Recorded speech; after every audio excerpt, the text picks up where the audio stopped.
about time. Hey everybody, welcome to the Duel Revolution, making sense of Revolutionary Girl Utena. I'm Robor, your host, I guess. A couple of warnings before we jump in. First off, spoilers. I'm going to start the panel by showing one of the last scenes from the movie, and it'll keep going from there. So expect the entire anime, TV show, and movie to get spoiled here. So if you haven't seen all of it, this is your warning. Second of all, I'm assuming most of you have seen the anime and are therefore aware that it touches on some difficult subject matter. I will be talking a little bit about some of that. Can't really talk about this anime without talking about things like sexual abuse, incest, not fun things. So, just heads up warning, I'll be talking about those. Also, the clip I'm going to be showing at the beginning does have about 5 seconds of naked butt in it. So, if that is something which offends you, feel free to, cover your eyes for those 2 minutes. Otherwise, the only other thing I want to say before we get started is making a Utena panel is kind of impossible because I sat down, I brought together everything I wanted to talk about, everything I'd written about in the past, everything I might want to say, and then I said, this is way too much. Let's get rid of 3/4 of it and make that into a panel. So I did that, and then I did a test run. It was 4 hours long. So I pared down, and this time it was 2.5 hours long. So I pared down, and now if I talk quickly and don't get interrupted, I can just barely fit it in the hour. So what I ended up having to pare it down to was to just take one scene that infamously makes no sense, and then spend an hour trying to make sense of that scene. So here we go.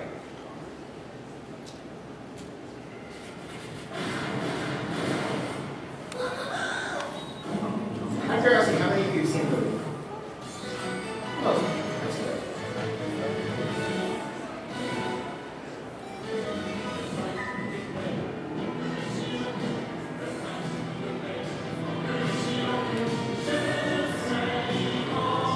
For those of you who have not seen the movie, this happens after Utena fights her last duel, and the two of them go running to decide to leave for a head. And then this pops up out of nowhere.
So yeah, Utena turns into a car, and then Anthy drives her out of Otori in a massive car chase sequence with live commentary by the Shadow Girls, as if they're commenting on a race. So, why is this happening? Let's spend an hour talking about it. Now, even before I get to that, I want to say,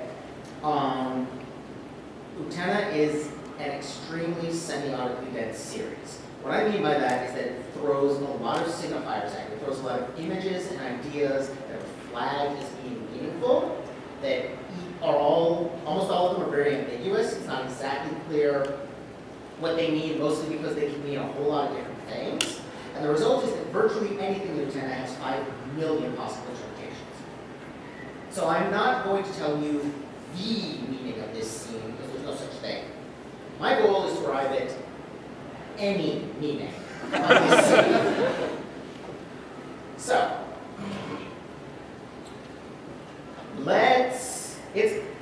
just keep in mind, everything I'm talking about here is going to take us in the direction of making sense of that scene, but it's going to take a while. It's a long and winding road. So, let's talk about one of the major themes of Utena, this notion of narrative prisons. So, we are storytelling creatures. Human beings love stories. We not only consume them as entertainment, but we use them to organize our lives. We tell stories about ourselves and about the people around us. We tell ourselves that, I am going to go to school and then get a job and then get married. This is going to be the sequence of my life. Or I am going to join the Peace Corps and save the world. Or whatever. We tell us some stories about ourselves, and we tell us stories about what kind of people we are. These can be very powerful tools to help us pursue goals, to keep us on the right path, and so forth, but they can also be harmful. For example, if the story about yourself that you tell yourself is, I am a screw-up who can't do anything right, well, that has advantages, namely that you have a built-in excuse for any time you screw something up. But it's got some major disadvantages in that you're going to be screwing a lot of things up, because that's your story about yourself. Another way in which we can be sort of imprisoned by narratives is when the people around us try to limit what kinds of narratives we can tell. One example of that, which I like to point out, is when you ask someone, what do you want to be when you grow up? A good person is not an acceptable answer. And because that's not really the question you're asking, because we only allow children to tell certain stories about themselves. The question you're really asking is, how do you intend to trade your labor for the resources you need to survive? And finally, our memories function as narratives. We use our memories to construct stories about where we come from, and thus where we're going. All of these can form, like I said, traps. A good example of that, the reason I use this particular image, is Mickey and Kaoru are caught in narratives. As children, they played the piano, they performed publicly together, playing on the same piano.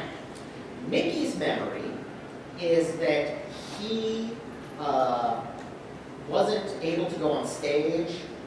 Kaoru wasn't willing to do it without him, and because of that, their budding career as child piano prodigies was destroyed. And he has a lot of feelings about it. He has some guilt about that. He has some resentment toward Kaoru about that, and it all comes out in different ways. Kaoru's memories tell a different story. Kaoru's story is that Miki was the one with all the talent. Kaoru was just hooking at the keys. And so without him, she couldn't perform. It wasn't that she, was afraid to perform, it was that she was incapable of it. And so she has her own feelings about that. She spends a lot of times bouncing back and forth between trying to punish her brother, trying to get his attention again. Because of that story. The interesting thing is we don't actually know whether Kaoru lacked self-confidence and couldn't perform without Miki, or had no talent and couldn't perform without Miki. Because if Kaoru had no self-confidence, she would remember herself as having no talent. That's the story she tells about herself. And we don't know, we can't know. What matters is that that's the story, and that's the story that guides her life. Anthy is also caught between narratives, very powerful narratives. And these narratives are imposed from outside. As the series says several times, girls are only allowed 2 stories. They can be princesses, or they can be witches. They can be helpless and wait around for the prince to save them, or they can, be dangerous and powerful and villainous. And Anthy basically goes here, just bounces back and forth between them throughout the series. Sometimes she plays the role of the princess, sometimes she plays the role of the witch. And she doesn't quite fit in either, which is why she keeps switching between them, because those are the only moments she's allowed to be. She's caught between them and can't be who she is. Utena, meanwhile, is similarly to Miki and Kaoru, she's trapped by her memories. She's trapped by this memory of the prince who saved her, and that has caused her to create this story about herself where she's now the prince who will go out and save people. But that has its own issues, which I'll talk about as we get on the panel. I have no idea why I put time is broken at the bottom. Time is broken, but I have no idea what it has to do with this, except in the sense, I remember. So another thing that happens is that we're used to, when we engage with stories, that they work like real life, in the sense that in real life there's, this good hard material stuff, and there's the stuff that, that our daily lives are shaped with, and the things that are real. And then there's things that aren't real, like stories. And we expect stories to work the same way. They don't in Utena. Because Revolutionary Girl Utena is already a story, stories told within it are just as real as real. The play the Shadow Girls put on is no more or less real than, the duels. The characters' memories, the stories they tell each other, their dreams, these are all as real as the rest of the story, which is to say they're not real at all, they're fiction. The result of this is that things can happen like when everyone, when Mikage remembers what really happened, it alters history. His false memory created a false history. And as soon as he remembered the reality, history was rewritten, such that the building was never named after him at all, etc., etc. So narratives are very powerful in this, and they are holding the characters prisoner.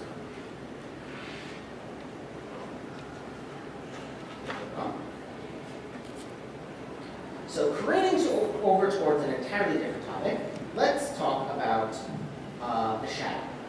The shadow is, it is a narrative that can hold people prisoner. So the idea of the shadow arises from Carl Jung's theory of archetypes.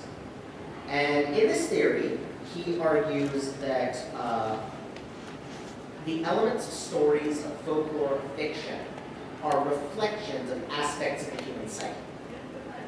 And the shadow is one of the most important and powerful ones. The shadow is the rejected aspect of yourself.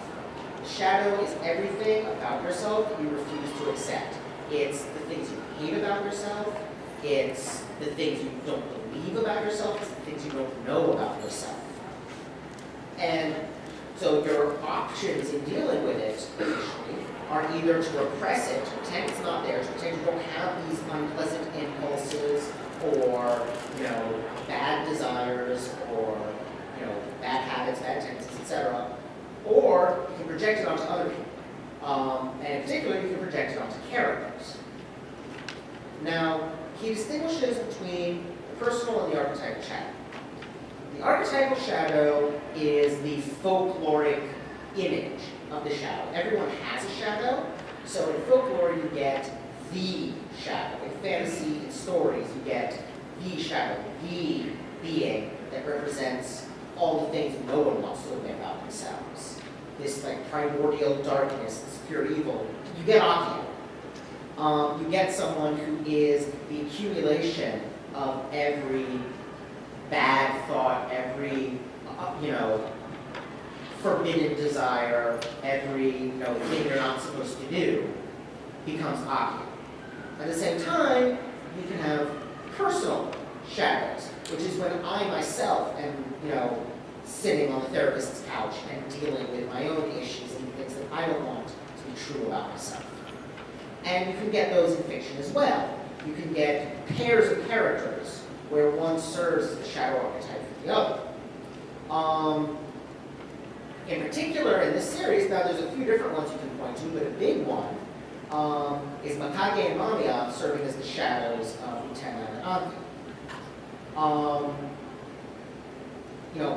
Utena is the prince. She's heroic. She goes out and saves people. But she takes most of the series to notice that she's actually imposing her own wishes on the person she's saving. Because that's the thing about saving, is it's really about, when you're going out to save someone, it's not about, I want to give this person help. It's about, I want to swoop in on a white horse. I want this person, I want to be the hero. I want this person to look at me and thank me.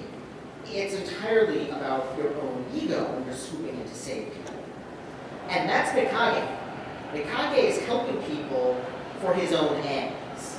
He's saving them by sending them down that elevator to use them for his own purposes. Anthy, meanwhile, has a tendency to be manipulative, a tendency to, puppeteer from the shadows, and Mamiya is that through and through. He's completely manipulating Mikage. He's completely manipulating the Black Rose duels, all for Akio. But then we get the reveal that Anthy is Mamiya, which actually makes total sense, because like I was saying, your shadow is a part of you. When, in fiction, we can separate out the, good character traits from the shadow, but ultimately, it's a part of who you are. And so it makes total sense that Mamiya and Anthy turn out to be the same person. And because the shadow is a part of yourself, you cannot actually defeat the shadow. You can only accept it. Now, Utena does defeat Mikage in their duel, but that isn't what actually defeats Mikage. He's still fine after that, except for the phone call from Akio. It's the phone call from Akio that restores his memories and ruins him. I'm getting the sequence of events slightly wrong, sorry. The phone call from Akio is before the duel, but during the duel he's having a breakdown. So again, Utena doesn't actually beat him. His own breakdown does, as a result of Akio pointing out all these things he doesn't want to remember. And Anthy absorbs Mamiya back into herself. More importantly is, I was talking about Akio being everyone's shadow. Utena, that's why Utena can't beat him by fighting him. It can't be done. He's the only other person besides Juri that Utena can't beat. I don't know if you know that Utena never actually beats Juri in a duel. It's always some kind of chance or surrender or something. Anyway, that's the shadow. Again, that will be important a little further down the line. Ooh, that's all I have to do. Unless it is. So now, let's talk about what's up with the cars. Because there's cars everywhere in this show. And part of that is that Yukihara really likes cars. But they also do have some meaning to them.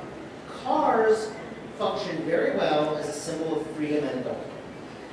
Partially because children aren't allowed to drive cars, and anything children aren't allowed to do functions as a symbol of adulthood. But also, when you have a car, you can get in it and go wherever you want.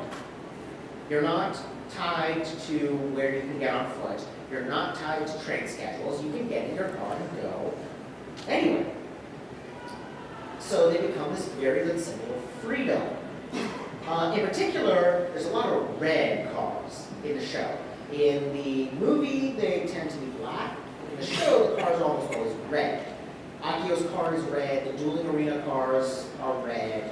And that's interesting because the show has a color symbolism, which used to be in this panel back when it was 4 hours long. And in episode, I believe it's 13, the first clip show, they actually lay out what most of the colors mean by naming the duels and associating them with those colors. Red gets given two meanings. The last one, soy, is self. red is the color of the self. And that's why, for example, Toga, who's exceedingly selfish, has red hair. Utena, whose whole thing is standing out and being herself, has pink hair, which is a cross between red and white and pink colored prints. And so it makes sense that the cars are red because part of growing up is becoming more yourself. Freedom to be who you really are is what the car is saying. But precisely because it's offering you the freedom to be who you really are in a world full of narratives that trap you, it becomes a temptation. So Akio shows up in his car and offers to show people the end of the world. And in this context, he's using end not in the sense of the apocalypse, but in the sense of the ends of the earth, in the sense of the limits of the world. This is as far as the world goes. He's showing them the entirety of the world. And given Akio points out that he's the morning star, which is to say he's the devil, this is a reenactment of the scene in the Bible where the devil shows Jesus all the kingdoms of the world as temptation. That's what he's offering them. He's saying, do what I want and you can have everything. The problem is that he's not really offering them freedom. He's offering them power. And those are two different things. Power is the ability to make other people do what you want. Freedom is the ability to do what you want, which means they're fundamentally opposed. If anyone has power, that means other people have less freedom because there's somebody who can make them do things that they don't want to do.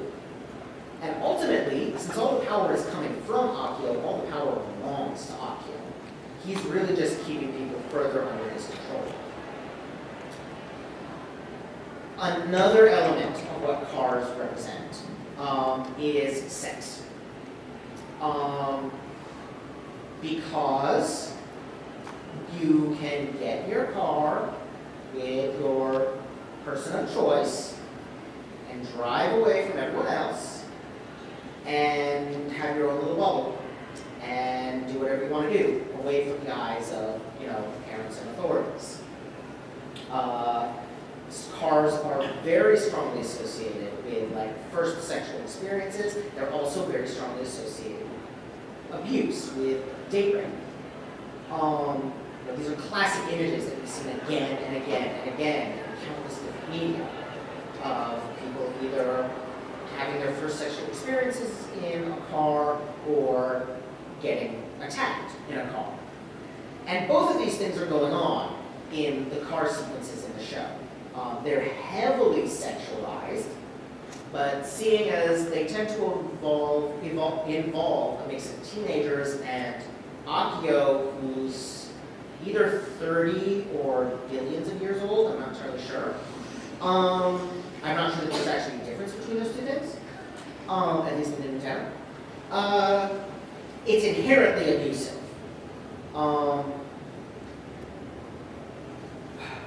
So you've got this really complicated mix of power, freedom, abuse, sex, all channeled into the cars. Which leads us to an idea which is a very Western perspective, but I will argue that it is showing up in this show in particular, and I'll explain why in a couple slides. This idea of innocence, experience, and grace. It's very influential in medieval philosophy, medieval ideas of how people develop. The idea is that children are innocent and pure. They don't know about evil and therefore cannot really do significant evil. As they grow up, they start experiencing more of life, they start experiencing evil, and they become corrupted by it.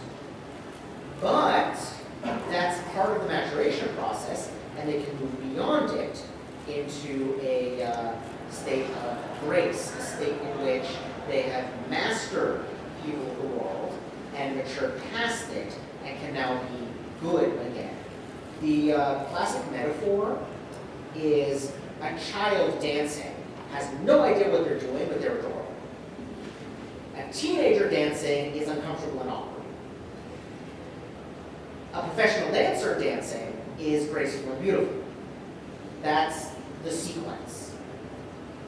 Problem is, as this show points out, this is all a trap.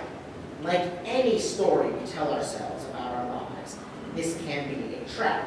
Purity, the idea of purity, is a narrative trap. This idea that knowledge is bad, that going out into the world is bad, it traps you at home, it traps you in this tiny little bubble. Nanami is a great example of this. Nanami is, in fact, tremendously innocent. As we see in Nanami's egg, she doesn't even know where babies come from. But in her innocence, there is cruelty. And because of her innocence, she has no defenses when she starts discovering some of the really messed up stuff going on. Her purity, her status as the princess of Otori, has ultimately traps her and causes her a great deal of pain. On the other hand, growing up, this idea of growing up can also be a trap. The idea that there's these specific events you have to go through in order to mature as a person. We see that very much with Suwabiki, that he's desperate to grow up and pushes himself into things that he's too young for and not able to handle. We see that with the last clip show, which has one of the most disturbing scenes in the entire series, when, Akio Utena, she's 14! And growing up way too fast. And it's actually clearly traumatic for her. The way she's lying there and talking about what she's going to make for dinner tomorrow. If those of you who are in my trauma panel, that's a really good example of dissociation. That is her completely detaching from a reality she can't handle. Moving on. All this is going to start tying together very soon. First, let's talk about something that isn't Utena at all. Those of you who came to my Apocalypse panel last year will recognize this, and will know where I'm going with this. Demian is a novel from 1919 by Herman Hesse. It is about a boy named Emil, and it follows him as he grows up and becomes a young man. Emil is a deeply conflicted young man. Emil is torn between what he has been taught to see as good and evil. Specifically, he's been taught that as a good late 19th, early 20th century German boy, has been taught that good is following a very specific, strict set of rules, going to church every Sunday, dressing in a particular way, acting in a particular way, doing particular activities, doing well in school, so on and so forth. It's just piles upon piles of rules about who he should be. And he's not a fan. What he wants is to live in other ways. He wants to pursue other interests and other desires. And it's kind of non-specific about what those desires are. But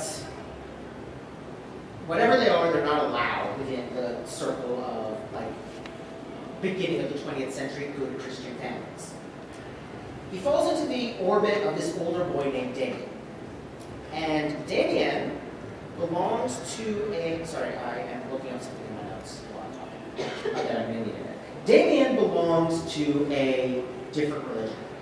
Demian and his mother follow a form of Gnosticism, where they worship a god named Abraxas, who is both good and evil. He is the creator of everything, and therefore created all evil, as well as all good. Their point is that they aren't really two different things. Their belief is that you should be who you really are. And that's all that matters. be your own self, be your own best self. Demian argues, at one point Emil brings up, well, what about, rape, murder, theft? Aren't people just going to be running around doing all of that if there's no rules? And his answer is, if you are truly yourself, then you will never want to do any of those things. You will never want to hurt anyone because you are complete in yourself and don't need to. You will never want to take anything that isn't yours because you don't need anything that isn't yours because you are truly you.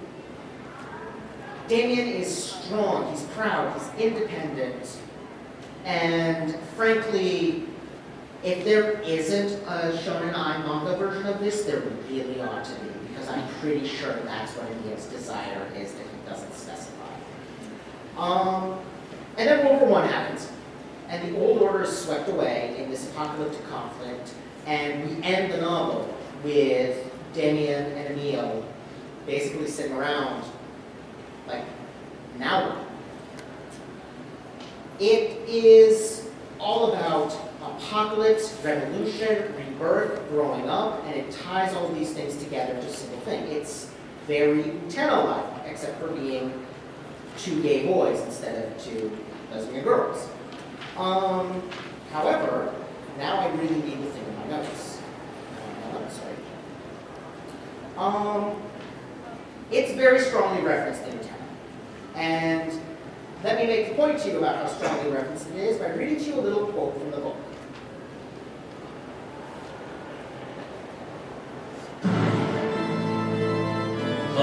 The bird fights its way out of the egg. The egg is the world. Who would be born must first destroy the world. The bird flies to God. That God's name is Abraxas. The egg comes from. And just in case you weren't 100% convinced, anybody happen to know what that musical track that plays during that scene is called? That God's name is Abraxas. Okay. Go look up the track list or get the soundtrack. They knew what they were doing.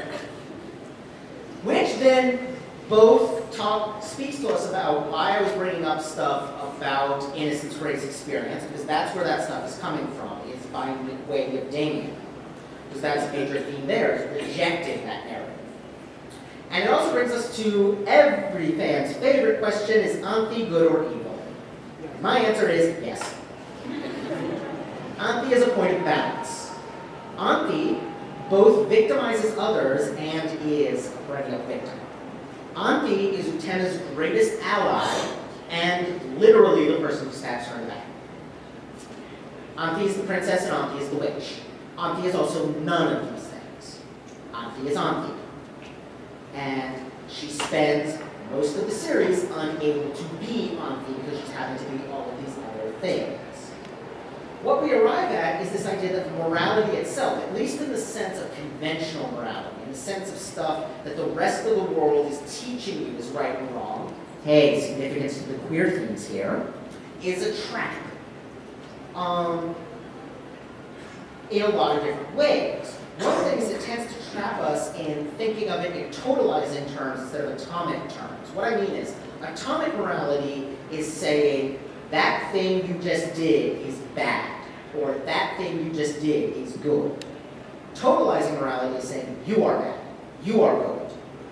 We tend to forget that someone can do nothing but evil for 50 years, and then 20 years doing nothing but good, if they choose to. Because people are still people, and they still have the potential to do anything.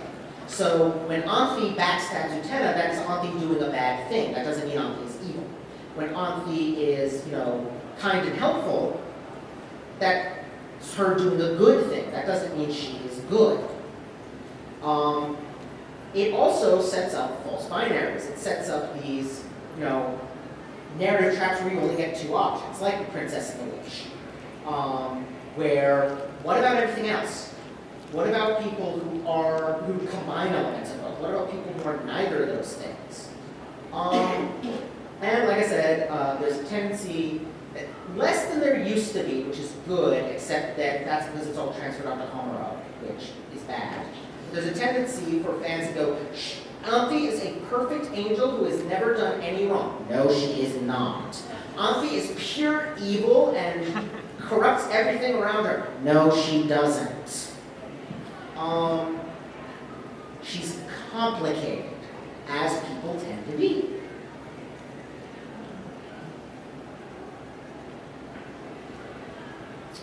Now, I'm just going to talk about the last 3 episodes.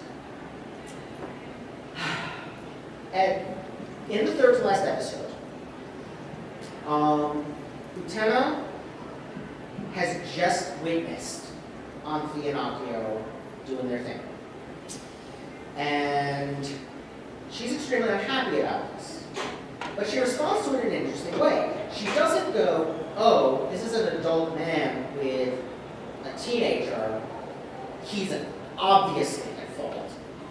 No, because she's already been seduced by Akio. So she takes it as, she's stealing my boyfriend. This initiates, her best friend is stealing her boyfriend, on top of already the trauma that, Akio raped her. She shuts down. And she does what she always does when she shuts down, which is she starts being the princess again. She becomes passive, she starts wearing dresses, she's just broken down. And so she's now telling her own story. She's telling a story where Akio is her prince, and Anthy is a witch, and she needs to protect her prince from the witch. And she needs her prince to protect her from the witch. And then the Shadow Girls come along and do my favorite Shadow Girls play. The one with the casting couch. The one where the girl sleeps with the director to get a part. And everybody is blaming the girl. It's such a scandal about the girl, except what about the director who keeps a couch in his office? He's the one with power in this situation. Is it he the one who did wrong? Is it, and that's what the Shadow Girl play is about. And as tends to happen later in the series, Utena watches the Shadow Girl play and goes, oh, yeah, I fell straight to Madame Core complex, didn't I? I forgot that Anthy, I forgot that Anthy can do bad things without being a human person, and B, I decided that Anthy was the one corrupted by this instead of it being, her brother, the devil. There follows a really interesting sequence. The Cantarella sequence, the sequence where where she and Anthy have cookies and tea together and have this kind of cryptic conversation that has huge amounts of subtext just sort of simmering under the surface. And what's interesting to me about this conversation is that Anthy knows what's coming. Anthy knows what's going to happen for the next episode and a half. Utena doesn't. And the result is that they both read this scene really differently. From Utena's point of view, Anthy is saying, tells her about the poison Cantarella, and then says, by the way, I made you these cookies, do you like them? And Utena reads that as Anthy saying, that Anthy is dangerous and poisonous, has hurt Utena, will continue to hurt Utena. She sees it as being a sort of apology. Utena responds, I poisoned your tea. She's saying, I hurt you too. Anthy then says, it's delicious, which Utena interprets as, I know, but we're still friends. I still value your friendship. And Utena says the cookies are delicious too. She's saying likewise. So from Utena's perspective, it's Anthy apologizing, Utena apologizing back, everything is okay again. Cut to Anthy's suicide. Because from Anthy's perspective, this is a really different conversation. Anthy is saying, I made these poisoned cookies. She's saying, I am going to betray you. I am going to hurt you. There are plans afoot to destroy you, and I am involved in them. Utena says, I poisoned your tea. Utena said, well, I hurt you too. Anthy's it's delicious doesn't mean that's okay. It means you're no threat to me. It means you can't hurt me and you are in for a lot of trouble.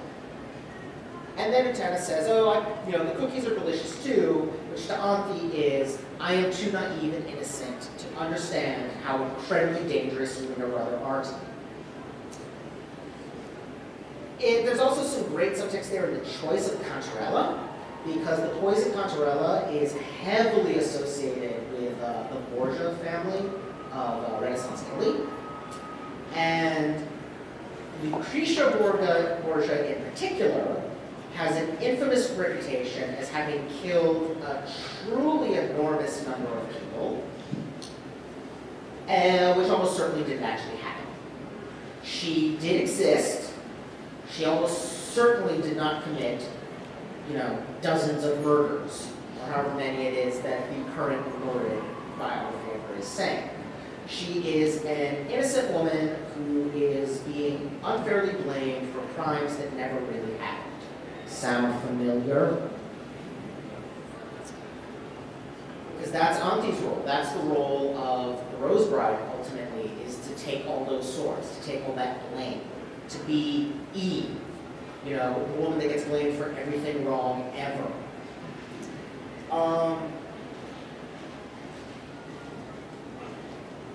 So, let's move on then. I was talking about this a little earlier, but Accio is incredibly abusive towards Anthy. He's incredibly abusive towards everyone he touches. The final duel with him, the Duel named Revolution, has some great moments where we see just how abusive he really is. How obsessed he is with controlling everything that happens. The way that he has this conversation when Anthy brings him the sword, where he says to her things like, I'm the only person that can ever love you. He says to her, essentially, it's your fault I'm not the prince anymore. I wish I were still the prince. I wish, I could be nicer to you, but I can't because I'm not the prince anymore. He's basically telling her that it's her fault that he abuses her, that she has nowhere to go but him. This is classic abuse technique. He paints himself as the victim, which is another thing abusers often do. And then against Utena, he goes full on gaslight. He tries to convince her that everything that has happened so far is false, that nothing that she experienced really happened. The duels were all illusions set up by him, which is not true. The backgrounds for the duels, the dueling arena was an illusion created by him, but the duels have always been about the emotional reality of the people participating in. They've been about will clashing with will and about people's passions and needs, all of which were real, since we are still talking about a work of fiction. But he tries to convince her that they're not. He tries to convince her that, he tries to undermine her moral sense. He tries to convince her that him, serial pedophiliac child molester, incest guy, that she's just as bad because she slept with a guy that she knew was engaged. Those are not, that's bad, but it's not as bad as, Accio. The things Accio does. But it's all part of him trying to undermine her sense of what's real and what's true and what's right to make her more dependent on him. Then we get one of my favorite scenes in the whole series. Of course, every scene is one of my favorite scenes in the whole series. We get, after Utena has been backstabbed, she's lying on the floor, and Dios comes. And Dios says, let me help you, let me do this and that. But he tells her, you are weak, you never could have succeeded, you're just a girl. He tells her all these things. He's just as bad as Accio. Because Abraxas is one person. Because Dios and Accio are one person. Accio is not the fallen form of Dios. Dios is just as bad. Because the prince, the savior, Like I was saying, that's an act of ego. That's an act of imposing your will on other people. Contrasting that is what Utena realizes at the end, finally, after 30-something episodes. What she has to do is not save Anthy, but help Anthy. And this is important because those are two very different things. When you help someone, you say, here's what I can do. What do you need? You give them control. You let them run the show, which means they might misuse your help. They might refuse your help. They might take advantage of your help. You're not in control because it's not about you, it's about them. And that's what Utena does. She reaches out her hand. She fails to save Anthy because she could not be the prince. But she could, it's not that she's a girl that made it impossible for her to be the prince. She couldn't be the prince because no one can be the prince. No one can go around saving people without making it all about themselves. And when you offer to help people, sometimes it will work. Sometimes it won't be enough. Sometimes they'll hurt you because you made yourself vulnerable. Sometimes by trying to help them, you invite all the hatred the world focuses on them onto you and get stabbed by the swords of hatred, which those circling swords are my mental image every time I go on Twitter. That's anonymous. That's 4chan, just sort of spinning around out there. And Anthy falls, but that's not the end. Because what happens? Here's the big million-dollar question. Who won the dual-named revolution? Because Anthy falls. Utena disappears entirely out of the world. Utena went in with the intention of saving Anthy, and she didn't. So Utena didn't win. But neither did Anthy. Because the world was revolutionized, and not in the way Anthy wanted it to be. Because all the duelists are moving on with their lives in those final minutes of the show. They're all trying new things, being different people, growing, which is exactly what no one at KOTOR could ever do, is growing, moving on, leaving the past behind and becoming whoever it is that they are going to be. Akio is the only one who can't. Akio is sitting there like, let's start the whole cycle all over again, attempt number 700 billion or whatever it is. And Anthy says, no. Anthy says, I'm done. Even Anthy is able at last to move on. And she walks out. And I am 100 of anything I'm sure of in this series. The thing I am most sure of is that Anthy does find Utena again. For a couple of reasons. One is that the images, when she's walking, when the final credits play, and she's walking. What is she walking through? She's walking over mountains. She's walking through forests. She walks through a gate. All of these images have something in common. These are all what are called liminal spaces. A liminal space in literature, it comes from the Latin word for dorsum. It's a space that exists between the spaces we're interested in. It's a space that no one ever goes to. It's something you go through and out the other side. It's the road rather than the destination. Liminal spaces exist to be crossed, so by showing Anthy walking across nothing but liminal spaces, it's heavily implying that what matters is what's on the other side. And what's on the other side, we get a picture of Anthy and Utena together, and then for the only time in the entire show, we do not get to continue. We get someday together we'll shine. To me, that's saying she passes through that liminal space and is with Utena, and together they shine.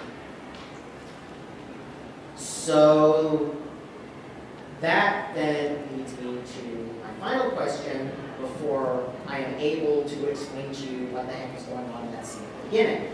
My final question is, though similar, is slightly different from who won. When did the dueling revolution end?